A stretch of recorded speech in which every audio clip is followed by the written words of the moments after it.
I still remember my unsuccessful encounters with regular expressions back in the days when I tried to learn them. In fact, I took pride in not using regular expressions at all back in the days. I always found a long workaround or a code snippet that substituted my regular expressions, so that I didn't have to deal with the problem of constructing one. I projected and blamed my own lack of expertise on the hard readability of regular expressions. This process continued until I was ready to face the truth. Regular expressions are very powerful and they can save you a lot of time and headache. In this video, first we're gonna find out what regular expressions are.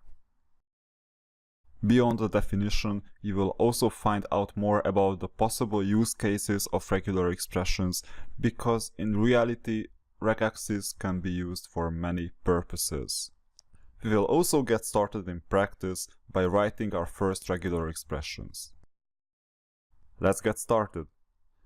Regular expressions are nothing else but a finite character sequence defining a search pattern. It's very important that this search pattern is imperative. Regex is not a declarative language. So it's very important that in regular expressions we define sequence, selection and iteration, just like in any other programming language, including JavaScript. So we now know that regexes are search patterns, and let's see what we can use these search patterns for.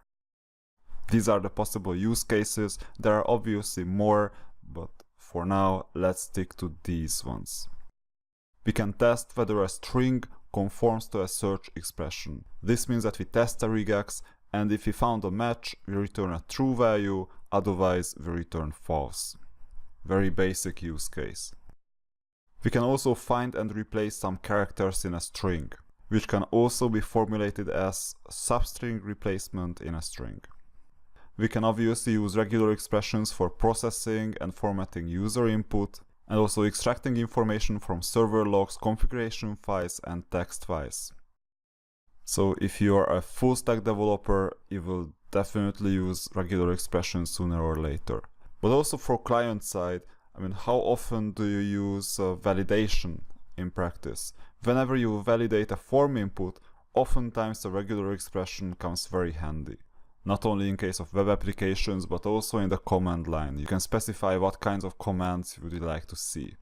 Last but not least, many text editors support searches, find replaces, and so on with regular expressions. So you can also manage your source code with regexes. Sublime Text, Atom all support regular expressions. So it's a myth that only Emacs and Vim are the ones that come with regexes. In fact, if you use a modern browser or development environment, your regular expression language is a bit more modern than the old Emacs and Vim dialects. Now that we know about the basic use cases, let's construct our first regular expression. We will use the Chrome developer tools. You can see on screen that we can right-click on any website. This time I just opened the incognito window, and by clicking Inspect, you open the developer tools. The developer tools contains many different menu items. What we're gonna need is the console. So click the console. By the way, the Chrome developer tools opened as a new window for me. This is a configuration setting. If you don't like the developer tools as a new window, you can dock it either on the left, on the right, or at the bottom. In the console, you can type any JavaScript expression and it will be evaluated. So for example, let's create two strings, S1 and S2. S1 is gonna be regex, and S2 is going to be regular expression. We can use the match method of these strings to match them with a regular expression we define. The syntax of defining regular expressions is we write a regex inside two slashes. So the /re slash is a regular expression that matches the character R followed by the character E. It's very important that these matches are case sensitive.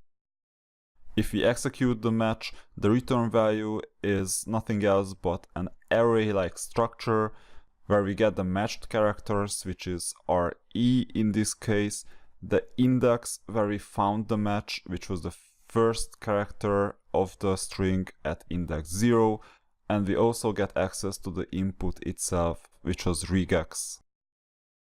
Let's construct a second regular expression. We can now match the character E.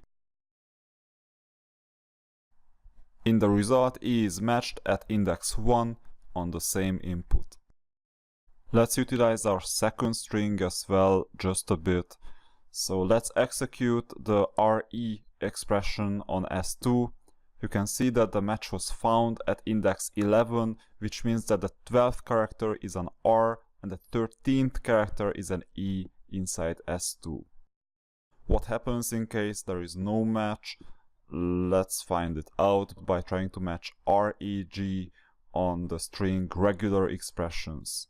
Reg in all lowercase doesn't exist in regular expressions starting with a capital R, because capital R, lowercase e, lowercase g doesn't match lowercase r, lowercase e, lowercase g. For this reason, the return value of the match is a null.